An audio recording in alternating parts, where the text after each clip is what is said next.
Marianei Ștefan. Avocata.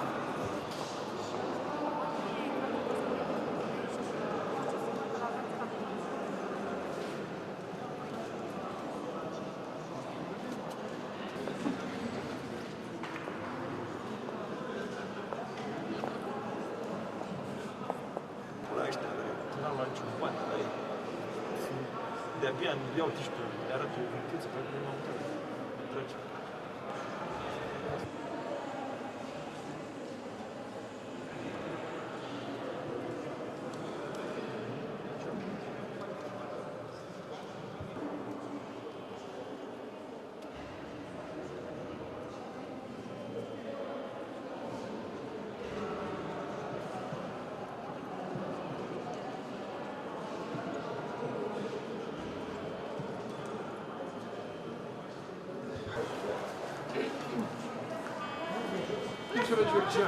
Mulțumesc bine.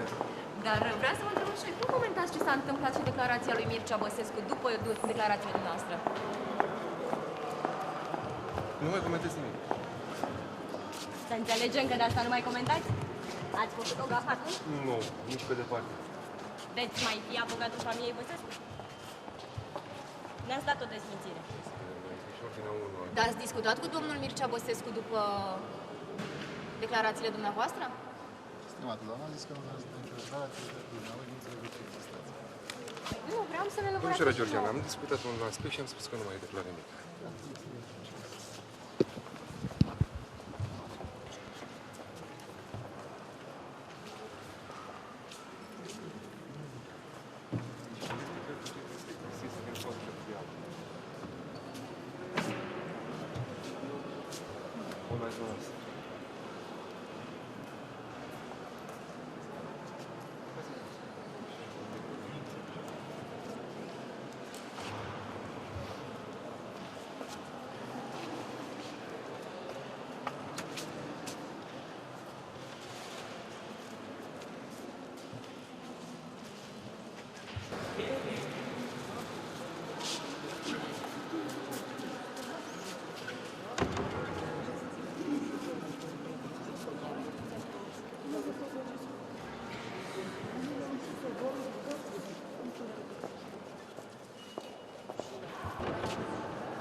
M-a deranjat avocatul, ceva. Ce v-a făcut, domnul?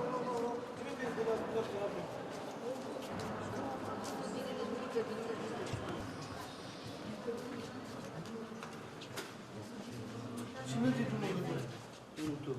Nu mai ești dumneavoastră. Nu mai ești dumneavoastră.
Nu mai, te rog eu frumos. Tu ești mai mic, lasă, cu doamna vreau să vorbesc. Nu vrea. De ce nu mai sunteți de acord cu avocatul, cu Ce Calafus? vreți, măi? Nu are nimic cu avocatul, doamnă. Am văzut Nu, măi, ce vreți? Ce De vreți? ce nu mai sunteți de acord cu Noi avocatul, ascultăm cu Șerban coace, nu Calafus? mai vrem pentru că nu e al nostru, nu l-am plătit noi. Vine așa iurele. Avocatul Calafus? Da, da, hai. Dar cine l-a plătit? Ce știu eu? Mă întreb pe mine? Păi cum a ajuns Dacă să nu fie știi avocat? dumneata, dar eu de unde știu?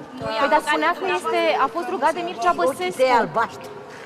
Spunea că a fost rugat de Mircea Băsescu să-l apere. Minciunile voastre. Păi și cum a ajuns? Păi el a spus, nu noi. Minciuna ta, ochelarilor. Dar cum a ajuns el să-l apere?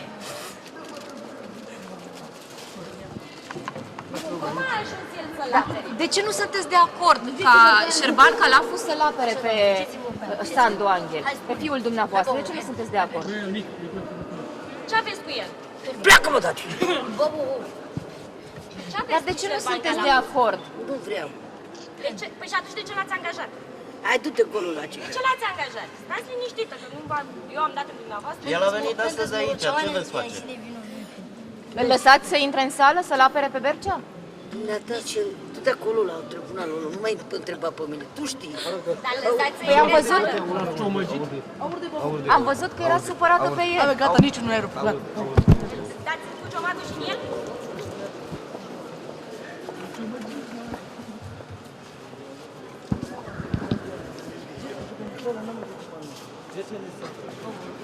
Dar ce aveți cu el? Pentru că nu e vinovat, ce vă băgați voi? Nu e vinovat? Păi și cu Calafus ce aveți? Domnul Calafus, vă mai lasă să intrați în sală?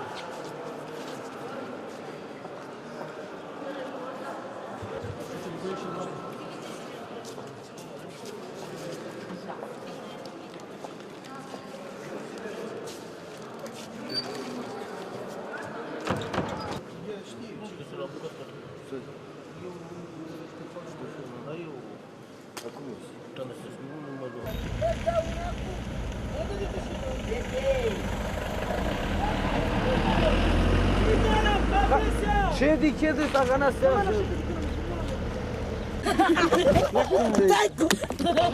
Du-te, mă, stai cu minte! Stai cu minte! Stai cu minte! Pleacă de aici, Stai cu minte, bă! lasă-mă în pace. Stai, bă! Stai cu minte! Stai cu minte, mă! Stai, bă, cu minte!